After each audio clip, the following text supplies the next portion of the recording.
السلام علیکم اسٹوڈنٹس، آج کا ہمارا جو ٹاپک ہے وہ پاکستان کے نظام محصولات کا جائزہ ہے۔ پاکستان کا جو ٹیکس سٹرکچر ہے، پاکستان کا جو ٹیکس سسٹم ہے، اس میں کچھ اچھائیاں ہیں اور کچھ برائیاں بھی ہیں، جس کا جائزہ ہم آج کے لیکچر میں لیں گے۔ تو اس میں سب سے پہلا پوائنٹ یہ ہے کہ ٹیکس آمدنی کا بڑا ذریعہ، کہ پاکستان کی آمدنی کا جو سب سے بڑا ذریعہ جو ہے وہ ٹیکس ہی ہیں۔ مرکزی اور صوبائی حکومتیں اپنی آمدنی کا بیشتر حصہ ٹیکسوں سے حاصل کرتی ہیں۔ ایک اندازے کے مطابق مرکزی حکومت جو ہے اپنی آمدنی کا 75% ٹیکس سے حاصل کرتی ہے، 25% جو ہے وہ دیگر ذرائع سے جیسے قرض وغیرہ لے کر یا زائد نوٹ چھاپ کر جو ہے وہ حاصل کرتی ہے۔ اس طرح جو صوبائی حکومتیں ہیں وہ اپنی ٹیکس کا تقریباً 60% حصہ ٹیکس کے ذریعے حاصل کرتے ہیں، اپنی آمدنی کا 60% حصہ ٹیکس کے ذریعے حاصل کرتے ہیں۔ دوسرا ہے کہ پاکستان کے اندر براہ راست ٹیکسوں کے مقابلے میں بالواسطہ ٹیکسوں کی بھرمار ہے۔ مرکزی حکومت اپنی آمدنی کا 68% جو ہے وہ بالواسطہ ٹیکس سے اور 32% جو ہے وہ براہ راست ٹیکس سے حاصل کرتی ہے۔ تو اس طرح بالواسطہ ٹیکس جو ہے آپ لوگوں نے پڑھا ہے کہ وہ درآمدی و برآمدی کنندگان اور جو کارخانے دار ہیں وہ اشیاء کی قیمتوں میں شامل کر دیتے ہیں، تو اس کا بوجھ جو ہے صارفین پہ پڑ جاتا ہے اور وہ مہنگائی سے بری طرح متاثر ہوتے ہیں۔ پھر ہے پاکستان کے اندر جو ٹیکسوں کا نظام ہے اس پہ غریبوں پر بوجھ زیادہ ہے، کیونکہ براہ راست ٹیکس جو ہے وہ تو اصول مساوات کو پورا کرتے ہیں کہ جس کی آمدنی زیادہ ہے وہ زیادہ شرح سے ٹیکس دیتا ہے، جس کی آمدنی کم ہے وہ کم شرح سے ٹیکس دیتا ہے۔ لیکن پاکستان میں زیادہ تر ٹیکس جو ہیں وہ بالواسطہ یعنی قیمتوں میں شامل ہوتے ہیں۔ ضرورت زندگی کی چیزوں پر جو ہے کافی شرح سے ٹیکس لگایا گیا ہوتا ہے، اور غریب جو ہے اپنی آمدنی کا زیادہ تر حصہ جو ہے یہ ضرورت زندگی کی چیزیں خریدنے پر ہی لگاتے ہیں۔ اس طرح ٹیکس کا زیادہ تر بوجھ غریبوں پر ہی آتا ہے۔ پاکستان کا جو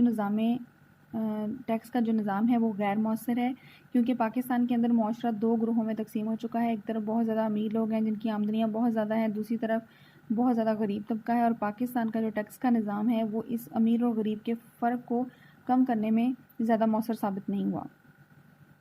پاکستان کا جو ٹیکس کا نظام ہے وہ آسان اور سادہ ہے اور اصول سادگی کو پورا کرتا ہے۔ تنخواہ دار افراد جو ہیں جن کی آمدنی 2 لاکھ روپے سالانہ سے زیادہ ہوتی ہے وہ ٹیکس ادا کرتے ہیں۔ ان پر ٹیکس جو ہے وہ متزائد شرح سے لگتا ہے، جس کی آمدنی زیادہ ہے وہ زیادہ شرح سے ٹیکس دیتا ہے،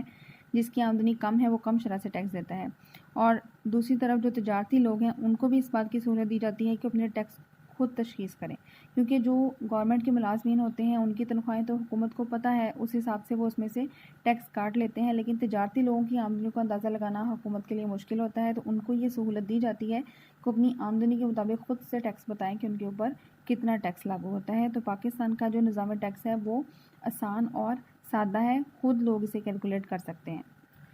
پاکستان کا جو ٹیکس کا نظام ہے وہ لچکدار ہے، کیونکہ اگر حکومت کو زیادہ آمدنی کی ضرورت ہوتی ہے تو وہ نئے قسم کے ٹیکس لگا لیتی ہے، جیسے کہ جب 1965 کی جنگ ہوئی، 1971 کی جنگ ہوئی، تب بھی نئے ٹیکس لگائے گئے۔ پھر جب حکومت سیلاب کی تباہ کاریاں 1973 میں سیلاب کی تباہ کاریوں کی وجہ سے بھی نئے ٹیکس لگائے گئے۔ پھر 1998 جولائی میں ایٹمی دھماکوں کے بعد بھی اس طرح کے اقدامات کیے گئے۔ تو جب بھی حکومت کو اپنی آمدنی بڑھانی ہوتی ہے تو وہ نئے قسم کے ٹیکس عائد کر دیتی ہے اور اپنی آمدنی میں اضافہ کر لیتی ہے۔ پھر قومی آمدنی میں ٹیکسوں کا بڑا حصہ ہے، پاکستان کی کل قومی آمدنی میں جو ہے اس میں ٹیکس کا حصہ میجر ہے، لیکن ہماری معیشت کی ضرورت یہ ہے کہ امیروں پر بھاری شرح سے ٹیکس لگائے جائیں اور حکومت پھر ان ٹیکسوں کو غریبوں کی فلاح و بہبود پر خرچ بھی کرے، تاکہ امیر اور غریب کے درمیان جو یہ معاشی فرق بہت زیادہ بڑھ چکا ہے اسے کم کیا جا سکے۔ پھر حکومت قرضے اور زائد نوٹ چھاپ کر بھی اپنی آمدنی کو جو ہے وہ پورا کرتی ہے۔ پاکستان کا ٹیکس کا نظام ایسا ہے کہ پاکستان کے جتنے اخراجات ہیں وہ ٹیکس کے ذریعے سارے پورے نہیں ہو سکتے، ٹیکس کم اکٹھے ہوتے ہیں، تو حکومت پھر بیرون ممالک سے اور اندرون ملک سے قرضے لیتی ہے، پھر زائد نوٹ چھاپ کر اپنی آمدنی کو پورا کرتی ہے۔ تو اس طرح سے ملک کے اندر جو ہے وہ افراط زر کا مسئلہ پیدا ہو جاتا ہے، جس سے غریب لوگوں پر مزید بوجھ بڑھ جاتا ہے۔ پھر ٹیکس کی چوری ہوتی ہے، پاکستان کے اندر لوگ مختلف حربوں سے ٹیکس کی صحیح ادائیگی نہیں کرتے، اپنی آمدنی کم بتاتے ہیں جو تجارتی افراد ہیں، تو ٹیکس کی چوری عام ہے۔ اس کے علاوہ جو براہ راست ٹیکس بھی لگتے ہیں، پراپرٹی ٹیکس ہے، انکم ٹیکس ہے، اس میں بھی عملہ جو ہے وہ ساتھ شامل ہو جاتا ہے، رشوت لے کر جو ہے وہ ملی بھگت کے ذریعے اربوں روپے کا نقصان پہنچایا جاتا ہے۔ تو اس پر قابو پانے کے لیے سخت اور مؤثر طریقہ کار اپنانے کی ضرورت ہے۔ اس کے علاوہ معاشی ترقی کی راہ میں رکاوٹ ہے۔ پاکستان کا جو محصولاتی نظام ہے وہ چونکہ امرا، سرمایہ کاروں اور صنعت کاروں کو مختلف طریقوں سے راحت اور تحفظ فراہم کرتا ہے، جبکہ بالواسطہ ٹیکس بہت زیادہ ہیں جو کہ غریب لوگوں پر اس کا سارا بوجھ پڑتا ہے، لہٰذا بچتوں کا تناسب کم ہے اور اندرونی ذرائع سے کم رقومات میسر آتی ہیں، لہٰذا معاشی ترقی کا عمل سست رہتا ہے اور بیرونی امداد اور غیر ملکی قرضوں کا منتظر رہتا ہے پاکستان، تو جس کی وجہ سے ہمیں بھاری سود بھی ادا کرنے پڑتے ہیں۔ تو وہ قرضے امداد کی ضرورت پہ تو نہیں ہوتے، اگر ہم وہ قرضے لے کر فوری طور پر تو ضرورت کو پورا کر لیتے ہیں، لیکن اگلے بجٹ میں پھر سے ٹیکسوں کے ذریعے آمدنی اکٹھی نہیں ہو پاتی اور قرضوں کا بوجھ جو ہے وہ ملک کے اوپر بڑھتا چلا جاتا ہے۔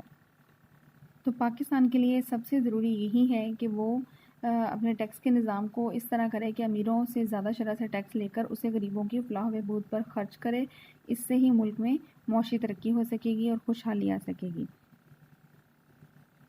تو آپ کا یہ چیپٹر جو ہے وہ کمپلیٹ ہو گیا ہے۔ اگر آپ کو اس ٹاپک میں کوئی بھی ایشو ہو تو آپ مجھ سے کوشچن پوچھ سکتے ہیں۔